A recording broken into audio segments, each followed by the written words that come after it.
Have you ever felt like a fraud in China? Have you ever felt as if everyone around you is more qualified than you are? Now, how often do you see yourself as unqualified or inadequate? How often do you feel that you don't deserve to be where you are?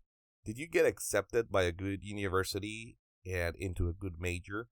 Or maybe you got a good paying job, but you can't help it but to think that you're undeserving of all these good opportunities?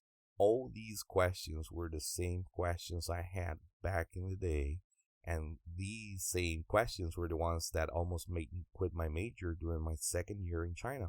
Keep listening if you want to know how my self doubt and imposter syndrome almost led me into dropping out from college. Welcome to China University. This is Chimsy, your student advisor. In this podcast, I will not only talk about the many professional, academic, and personal growth opportunities this country has to offer, but also I'll mention some of the major obstacles foreign students encounter while living in China. I'll share my experience, thoughts, and opinions, along with some realistic advice and genuine encouragement. Welcome to today's episode, Feeling Like a Fraud in China. What exactly do I mean when I say feeling like a fraud? Well, I'm talking about imposter syndrome. And what is imposter syndrome? According to the Scientific American magazine, imposter syndrome is a pervasive feeling of self-doubt, insecurity, or fraudulence, despite often overwhelming evidence to the contrary. That's a very clear definition, but what if in your mind all you see is overwhelming evidence of you being a fraud, inadequate, unprepared, or incompetent? Remember when you first started studying Chinese? It was probably before you came to China or after, but maybe some of you started studying Chinese in the Confucius Institute back home, just like I did, and then later applied for a scholarship or applied for a particular Chinese university and got accepted. You had been learning Mandarin for a while and can't wait to use your language skills to communicate with the locals in China. But the moment you set foot in the airport, you look around you and see the signs, advertisements, and notices, and it's all Chinese to you, literally. You speak Chinese to the custom agents, but they dismiss whatever words came from your mouth at that moment and started speaking to you in English, but then you think it's whatever, because it's actually really convenient to have English speakers, officers at customs. But then, as soon as you step out of the airport, you stop a taxi, open the back door, and you hear what seems to be the raspy voice of an old Chinese driver that smokes 2 packs of cigarettes a day, asking you with his northeastern accent what you think is a yes or no question. So you just keep nodding and smiling and throwing 对对 here and there. But deep inside, you're just wondering whether he's taking you to the right place. And in case you're wondering, yeah, that's a real story from a friend who thought his Mandarin was super good. And the thing is that the same thing happened to me, but unlike most international students, when they first arrived to the airport, my teacher himself went to pick me up. That was really nice of him. I later learned that he wasn't supposed to pick me up. He simply did it because he happened to see my email asking whether someone could pick me up because I was scared of getting lost. Oh man, 张老师, if you are listening to this, thanks for your kindness. Anyway, sorry for the tangent. In the taxi, yes, teacher Zhang was sitting in the front seat while I was sitting in the back, and I was babbling Chinese words, and I kept asking questions in Chinese too, and he was just there listening to me attentively because I was so excited about everything in China that I wouldn't shut up. And then he turned back and said, "Wait, are you talking to me? I thought you were talking on the phone with your parents." And I was like, how am I going to be speaking Chinese to my parents? And then he said, "Wait, what? I thought you were speaking your native tongue." Yeah, I was rattled because that's when I started realizing that my Chinese proficiency wasn't as great as I thought. But then teacher Chan and I spent the rest of the trip playing this little game in where I would mispronounce every single Chinese character I would see written on the street signs and billboards, and then he would just laugh, shake his head, and correct my pronunciation.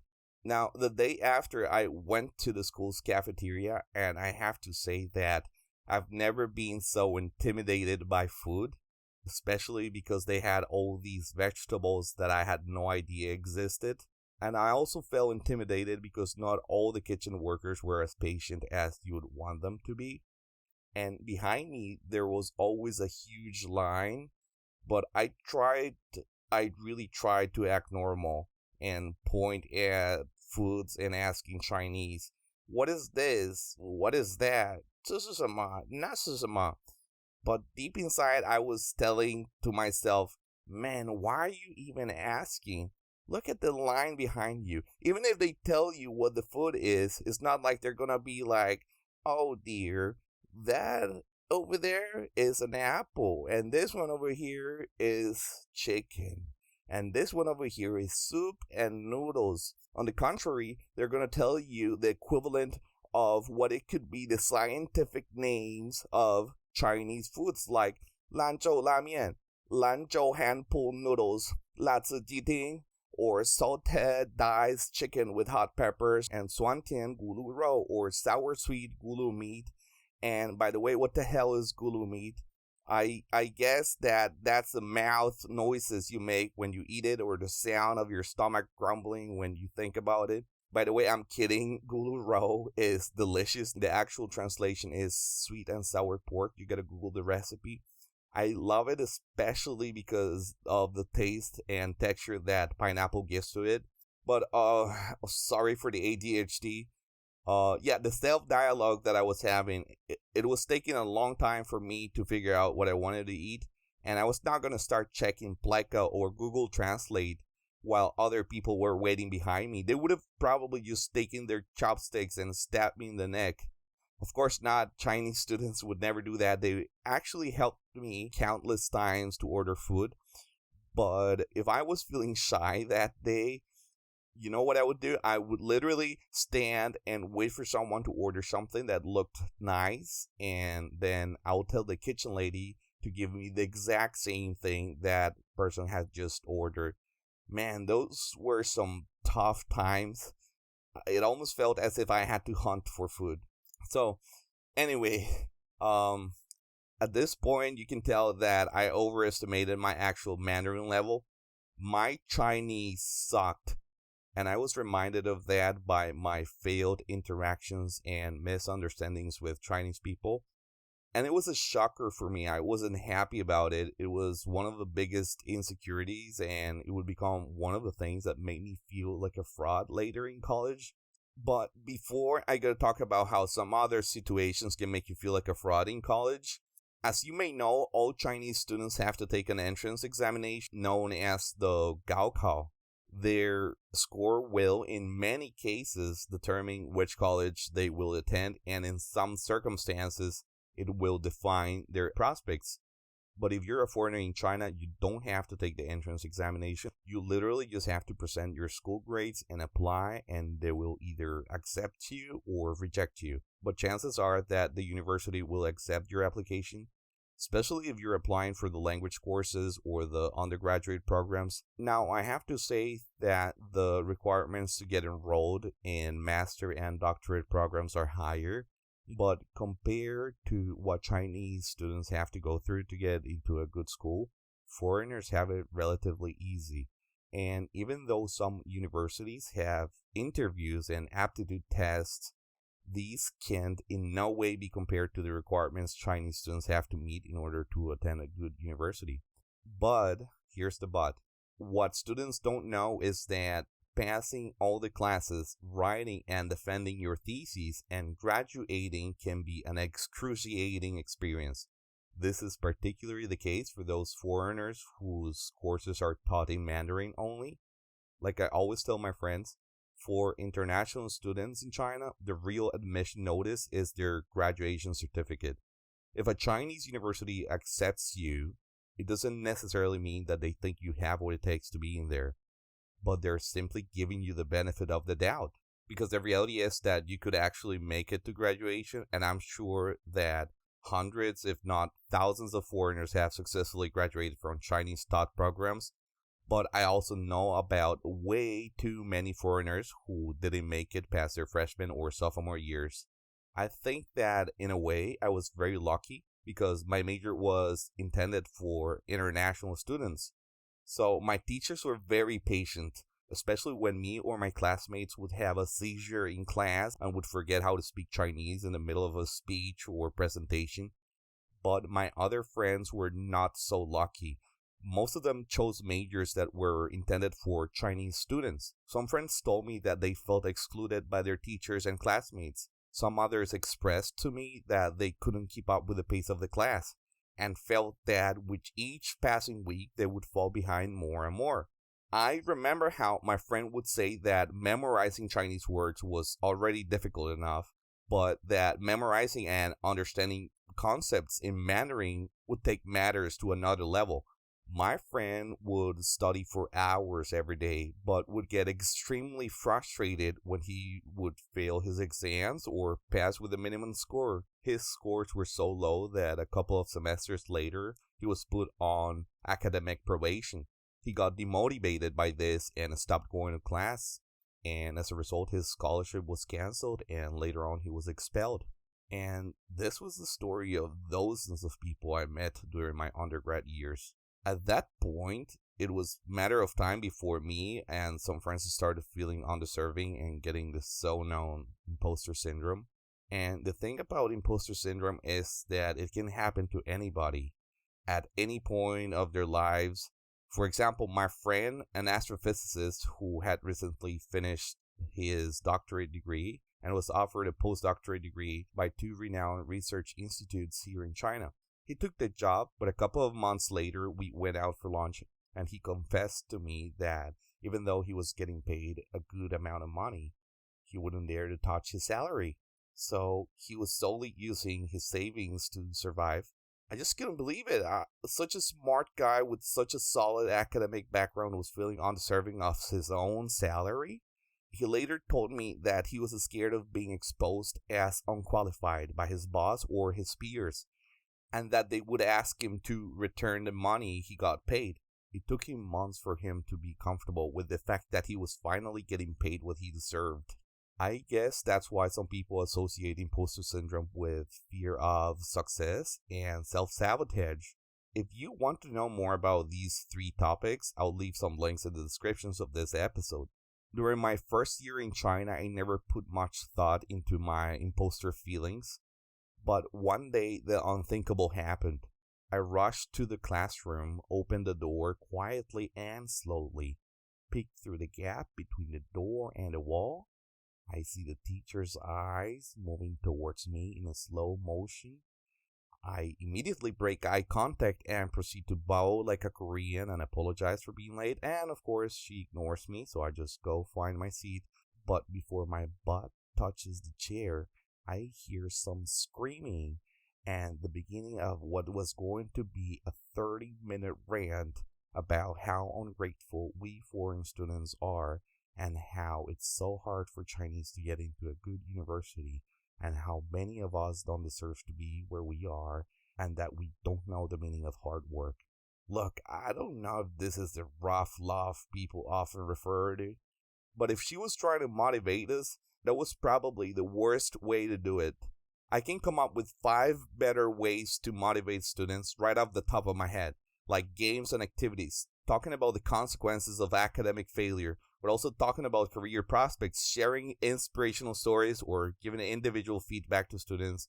But I would never yell at people for 30 minutes while trying to explain to them why they don't deserve to attend college. And by the way, she pulled out this thing again next year, but this time a group of students had the guts to report her and she was fired, or like other fellow professors used to tell us, she's on a sick leave, guys. Yeah, right. I guess it was a 3-year sick leave because I never saw her again. I guess teachers didn't want students knowing that we have the power to report teachers and get them fired. But anyway, the reason why I brought this up is because after seeing several friends go through academic failure, along with the discouraging words of a young, frustrated teacher, I started feeling like a fraud. When I would talk to my classmates and got to know them a little bit better, I got to know their academic background and I couldn't help it but to start comparing myself to them, and it seemed to me that many of my classmates had very good academic backgrounds and that they had been studying Chinese for years. Some of them even graduated primary school and high school in China. And wow, I started thinking that maybe the teacher was right about foreigners not deserving to be in good Chinese universities. These feelings of unworthiness would play tag team with my feelings of insecurity. I always felt a little out of place because I was 24 when I started college, and most of my classmates were adolescents who had just graduated high school. I know this sounds ridiculous because in other countries, including mine, age gaps among college students are a normal thing. But yeah, that still managed to affect me a little bit. And the beginning of my sophomore year, I was feeling completely demotivated. That's when I started skipping classes and not even trying to study for exams anymore, especially because I had really tried to get high scores in the past. But all the A's were always snatched by those students who had been studying Chinese for years or those whose mother tongue was Chinese but held foreign passports. Look, I'm not saying they didn't deserve to get A's. I bet some of them studied very hard and probably harder than I did. But in China, they grade you on a curve, so only a limited number of students can get an A. So the top performers of the class can unintentionally make it very difficult for those who are in the bottom to get those A's that can help you boost your GPA. So going back to my college story, at the end of my sophomore year, they called me to the international students office and I was ready to either be expelled or put in academic probation. But luckily, it was just a friendly warning, not a friendly reminder, but a friendly warning. The teacher in the office was really nice about it and encouraged me a lot. She explained to me how if I keep getting B's or even C's, I could still graduate with no problem. And she was very patient, even though I was having a cynical episode back then. But I think that I was trying to disappoint myself before anything else could disappoint me. Because if things went wrong, then it would all make perfect sense for me because I was clearly self-sabotaging. Thankfully, I had really amazing people around me back then and they dragged me out of my depression. I also went to the hospital and treated this severe sleep apnea, which I had no idea was making my life miserable. And after 6 months of good sleeping habits and healthy self-dialogue, I was back on track and ready to graduate. If you were one of those people who were there for me during my toughest times, I just want to say thank you for being part of my support network. And now we're going to move on to the section of this podcast and where I give you realistic advice. First, remember that imposter syndrome could be a sign of low self-esteem. Analyze the facts of your current situation, gather evidence, and ask yourself whether you are being fair with yourself and what's exactly making you feel like a fraud. Also, remember that only because other people are better at some things, it doesn't mean that you are not good at anything and that you don't deserve to be where you are. What you deserve is to know in what areas of your life you need to improve. But sometimes it's hard to figure out by yourself, so consider talking to your therapist or teacher or student advisor. They might have a better perspective of what you can and cannot achieve. And lastly, this piece of advice is particularly important to me. I want to emphasize that you need to pay attention to the crowd you're hanging out with.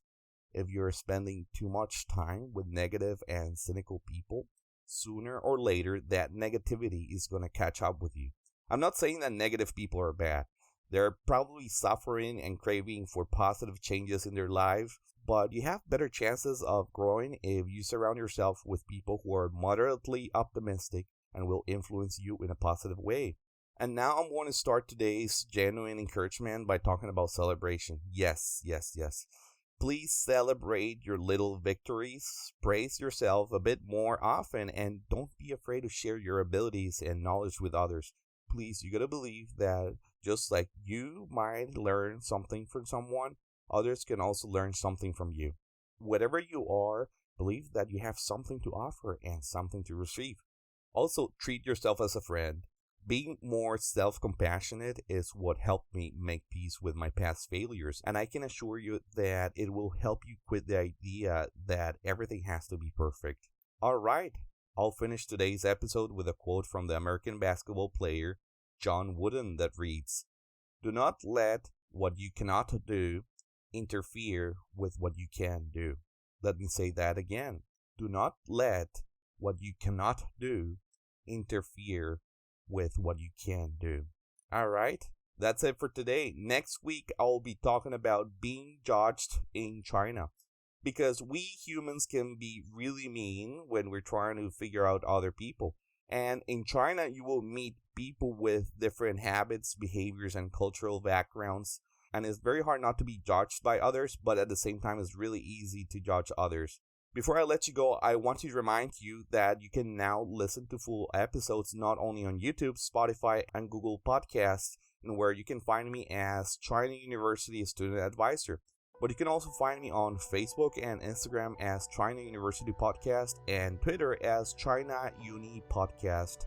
If you have any feedback, comments, or topic ideas, please feel free to contact me on your favorite social media platform. You have just listened to China University Podcast. This was Chimsy, your student advisor. I'll see you next week.